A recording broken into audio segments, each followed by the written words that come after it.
Hey you guys, it is me, Laura, with scrapsoфencouragement.com, and today I am here with another paper pumpkin alternatives video. This video is a little bit different than my last alternatives video in part 1, where I showed you things that you could do using the items that you got in your kit to create other cards. So today what I'm doing is I'm showing you how you can create cards that have a similar look and feel to the ones that came in the kit if you do not have the kit, if you don't have any of the pieces of the kit, if you missed ordering that. So it's a bit of a different challenge, but I am basing all of these cards off of the 4 cards that came in your kit. And today I'm going to be starting with the one that's a little bit harder for me. It's a little bit more intimidating, but that is the nest card. So I have this background, scripty background with the nest as my base.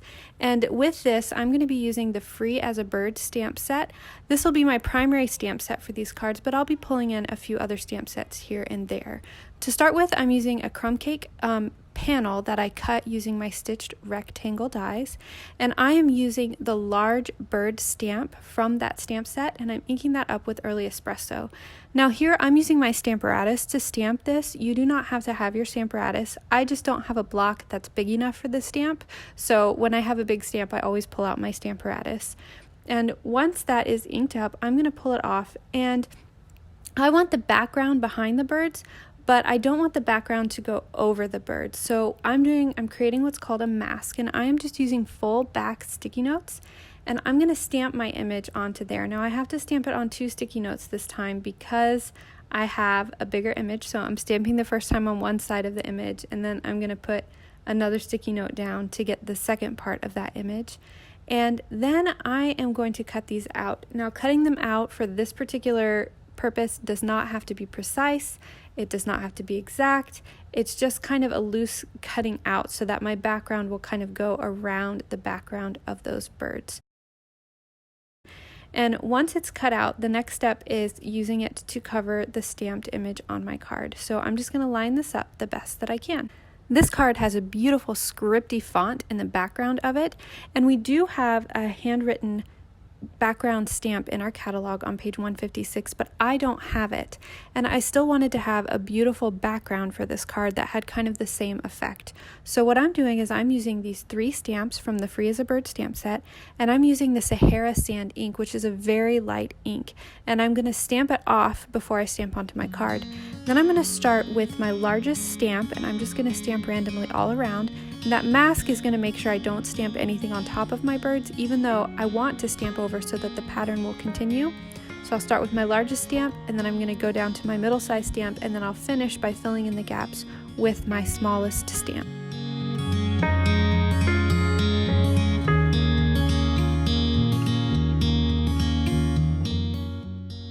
Now the magic happens. When I lift off that mask, I can see how the pattern stops at those birds, and it just makes the background look complete. And I also noticed that my branch was a little bit shorter than I'd like, so I just grabbed my Early Espresso Stampin' Right marker and I just extended that line out to the edge of my panel. Next up is adding a little bit of texture to my card. Now this is a little outside of my comfort zone, but I'm using these stamps from the Artisan Texture Stamp Set, and I'm taking a few hints from the cards in the kit. So I'm starting with some Petal Pink, and I'm just taking the edge of this big texture stamp, and at first I stamped off, but I realized that this is a really light ink, so I wanted it full force. So I went back and added a little bit more color to the edge. And then I'm taking this splotchy style stamp, which reminds me of the one that came in the kit, and I'm inking it up with Early Espresso, and I am using it just to add a few extra touches to the card. When it comes to sentiments, the Paper Pumpkin kit came with these beautiful shaped labels for all the sentiments to go on. And the Bird Ballad suite in the catalog does have the new stitched nested labels dies, which are perfect to recreate that same look. I don't have those, so I had to look at what I do have, and I decided that I would use my stitched rectangle dies, and I would cut those out on very vanilla cardstock.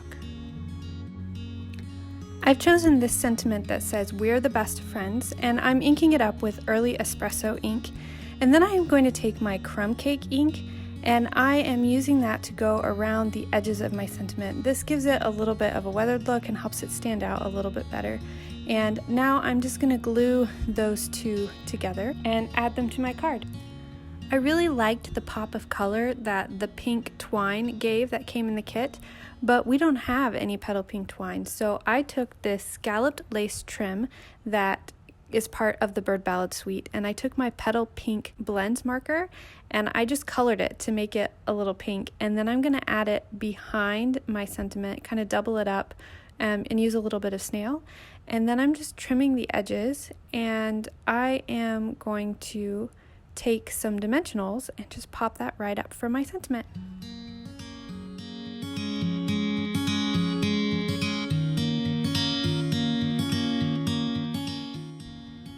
Next, I am taking my crumb cake card base, and I looked at the panel on the back of it and I thought I would add a little crumb cake around the edges of my panel as well to give that a bit more of a distressed look, and then I just have to pop my panel up with some dimensionals. As a finishing touch, I decided to go ahead and add one of those birds from the stamps to the inside of my card. And then when I closed it up, I realized that I had forgotten something. I needed some more color on my card. So I went ahead and used the Early Espresso to stamp some of these flowers from the stamp set onto some very vanilla cardstock. And then I took my sponge dauber and I used Petal Pink and Old Olive to add a little bit of color to these leaves and the flowers. Then all that was left to do was cut them out and play with them until I got the positioning just right, and then I used some snail to adhere them on the sides of my sentiment. And that's card number 1. I used the beautiful cherry blossom card for the inspiration for my next card, and the DSP in the Bird Ballad suite has this beautiful floral paper that comes in it, and it was very reminiscent of the cherry blossom paper that we had to make that card in the kit. And I'm using a stitched oval from the Stitched Shape dies set for my sentiment, and I'm going to be stamping "Your friendship means the world to me," and I'm doing that with Old Olive. Now when I stamp it, I'm going to be stamping up and to the side a little bit, and you'll kind of see why I'm doing that later. And then I knew that what really made this card was the petal pink twine that came with it. But we don't carry it in our catalog.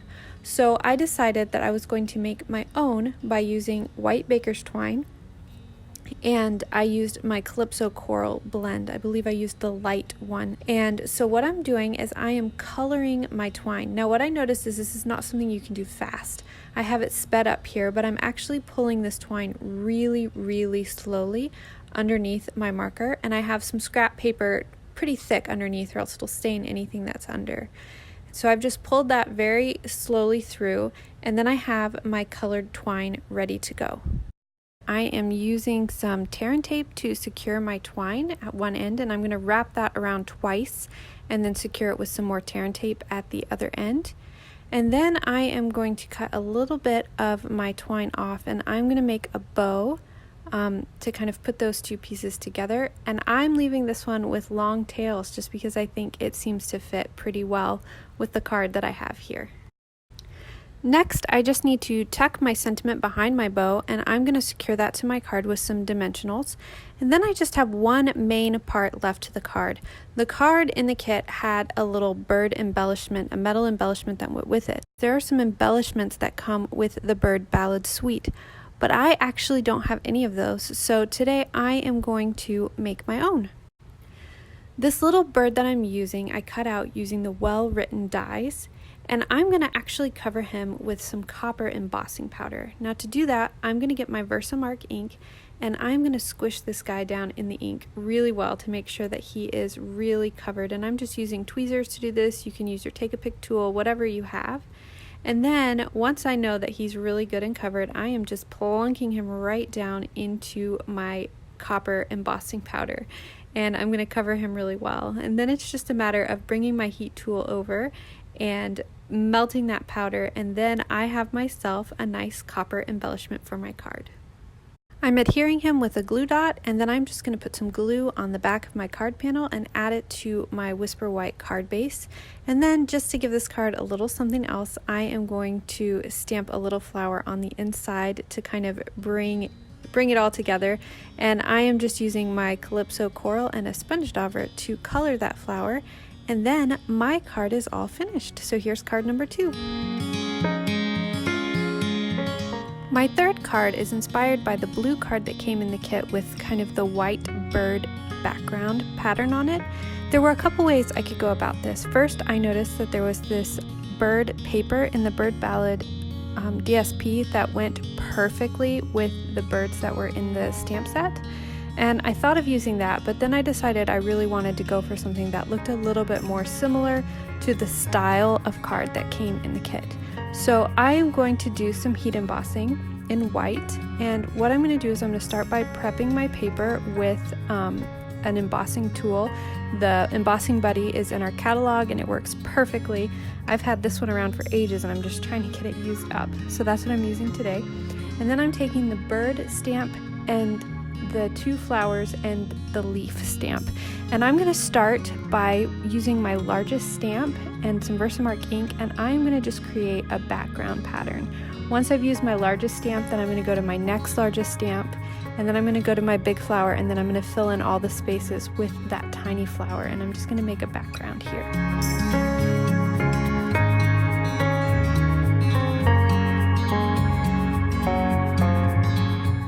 Now I'm going to grab my white embossing powder and I'm going to make sure to cover that Versamark really well.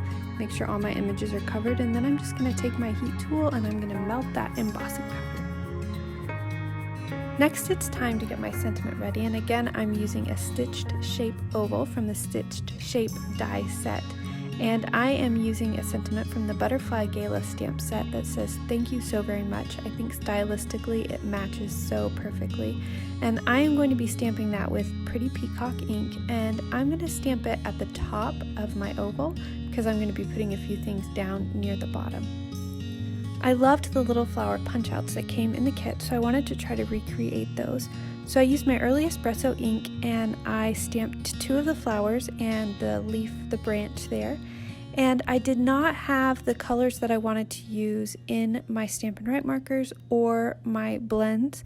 So I decided to get my blender pen and use that to color these elements. So first I push the ink pad to kind of get the ink to go to the lid of the ink pad, and that gives me a palette to work with. And then this blender pen has some colorless liquid in it, and you can use it just to pick up the color from the ink pad and color in whatever image that you're working with. It gives it kind of a watercolor effect. You don't have to use watercolor paper though, because it does not have a lot of water to it. And so I just used this to color my leaf and to color both of my flowers with Old Olive and Pretty Peacock. And then I just cut them out with my scissors.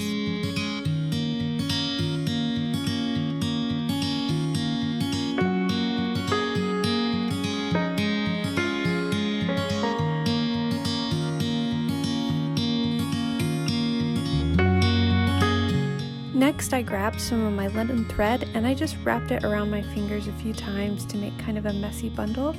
And then I bunched it up in the middle and used another piece of twine to tie that together. And then I cut them, and this was meant to go behind the flowers to give just a little bit more texture. So once I had that done, I kind of fiddled with all of the elements and put them together in a way that I felt looked really good. I used my snail adhesive to attach the leaves and the flowers and all those little parts together, and then I put a glue dot on the back of that to attach the flowers to the linen thread, and then I put a glue dot on the back of the linen thread to attach it to the sentiment oval. The kit came with some beautiful velvet Pretty Peacock ribbon that was used to add a little interest to the background. We don't have any ribbon like that in the catalog, but we did have some Pretty Peacock scalloped linen ribbon, which I actually happen to have. So I decided that I would use that for the back of my sentiment. So I cut that down and I lined them up right beside each other. And then I remembered that on this card in the kit, I had stamped some flowers on the upper and lower corners of the sentiment. So I went ahead and I took my leaf stamp and I used that to stamp behind the sentiment in those same spots. And I used early espresso to do that. And then I just used some dimensionals to adhere my sentiment down to the card. And then I decided that I was going to cut this card base down just a little bit. I wanted to leave a little bit of the white from my card base to show through from behind the panel. So I just cut the panel down a little bit and then I added it to my card base with glue. I wanted to add a little something to the inside of my card, so I stamped the bird image with Pretty Peacock right on the corner on the inside. And that is it for card number 3.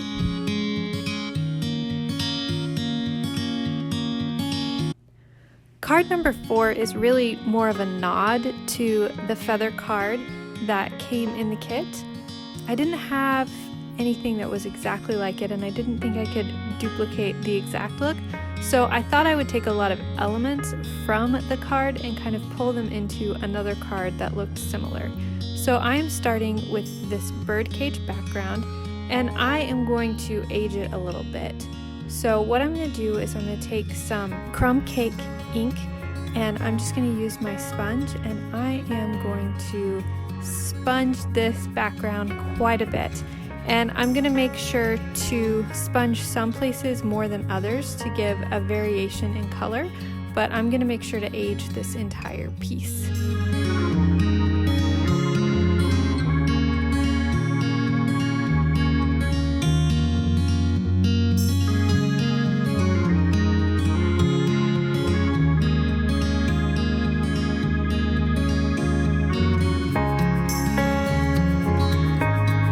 Next, I am using the splotchy stamp from the Artisan Texture stamp set again, and I'm going to use my Early Espresso ink and stamp off once, and then I'm just going to add some splotches along the bottom and the left of the panel here to give it a little bit more texture. This is something that I picked up from the card in the kit. This card had some birds off up in the corner, kind of behind the sentiment, and I wanted to do my best to recreate that, so I used the birds on the branch from the Free as a Bird stamp set, and I just stamped that kind of running off the corner of my card. Again, I'm using my stitched rectangle dies for my sentiment, and I am using some crumb cake ink to add a little bit of aging to the side of this card as well. But I also did this kind of messy, so I didn't just keep it on the edges, I kind of sponged a little bit around to kind of give the whole thing a bit more of a weathered look. And then I stamped my thank you sentiment from the Kindness and Compassion stamp set.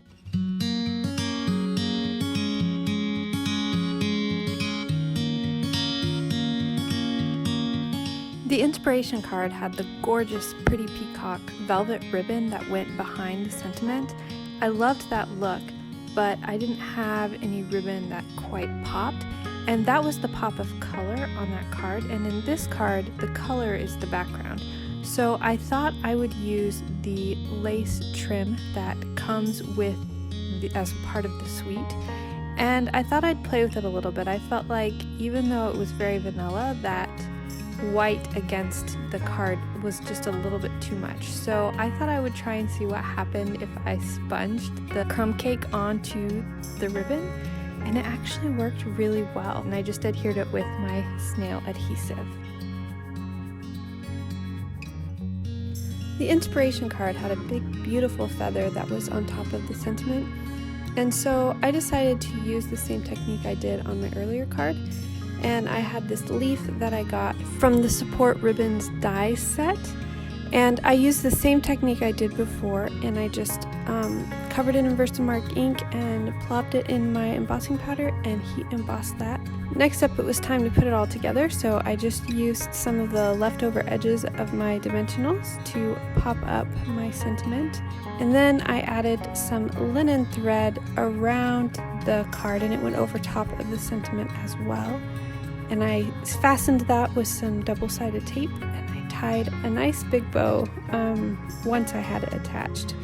That's one of the nice things that I've learned, is that if you attach some ribbon first and then tie a bow onto it, it's much easier than trying to tie the bow to attach it to the card and get all of that in the right direction and facing the right way. So that's just a little trick that I've learned there.